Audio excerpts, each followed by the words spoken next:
The real gifts. The humid summer sky grew dark, so Jaden brooded. Turning 12 happened only once, and he did not want the rain to ruin his birthday. He stubbornly stuck duct tape on the streamers and balloons that thrashed in the wind. He cradled his wrapped presents. Video games, soccer gear. He took them into the house to keep them out of the rain. To watch for guests, Jaden grabbed his jacket and climbed a tree. A sudden downpour drenched him. The rain thumped his head like a melon, and the wind conspired with the rain to nearly make Jaden slip off the branch of the tree. As he watched, water swallowed the end of his street. Jaden tried to scream, but no sound came out until he climbed down the tree and yelled into the house, "Flash flood!" His parents rushed out, Mom holding his little sister. "Everybody, get to higher ground!" Dad pointed to the hills beyond their backyard. The rain bombarded them and caused branches to drop like bombs. The crashing prompted his mother to shout, "Cover your head!" Struggling up the slippery slope, Jaden tried not to think about his belongings inside the house. Disintegrating baseball cards, shorted out electronics, and soggy presents. Tears pooled in his eyes and ran down his cheeks. Then he heard a yelp below. "A dog!" he whispered. "We've got to go back." Jaden's mother grabbed his hand. "It's too dangerous." "We're out of time," his dad shouted. The dog barked again, and Jaden finally saw it was as the water rose around it. Jaden writhed for release from his mother's grasp. Down below, the dog swam madly toward the door of the neighbor's house, but its efforts could not compete with the raging floodwaters. Jaden dug his feet into the muddy hill. "Hey there," a man in a red slicker called through the wall of cold rain above them. "There's a platform up the hill to wait out the storm." "Wait," Jaden shouted, his face panic-stricken.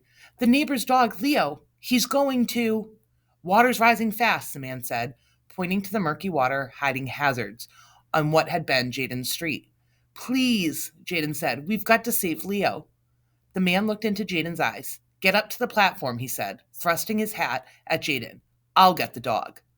He trudged down the hill and sloshed against the stubborn current, the water nearly waist high and threatening to drown him down. He whistled for the dog, its eyes peeking above the surface like the eyes of a crocodile. "He's going to drown," Jaden cried as his dog's eyes found his before the dog submerged. The man dove under the muddy water as Jaden held his breath.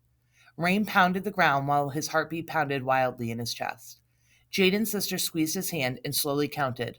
1, 2, 3. When she reached 32, the man stood up out of the water, holding the exhausted dog in his arms like a child. Jaden yelped for joy and didn't take his eyes off Leo as they all slogged up the hill.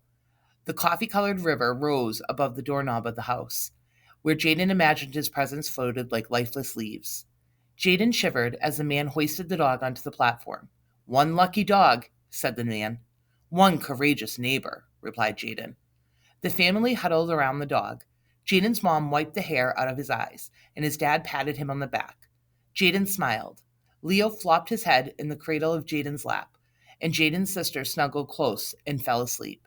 Jaden covered them with his soggy jacket. Safe and together, Jaden and his parents watched from their perch as the last raindrops drip, drip, dripped through the trees and the floodwaters fell. Jaden knew the things that mattered most, the real gifts, were safe. It had been an unforgettable birthday.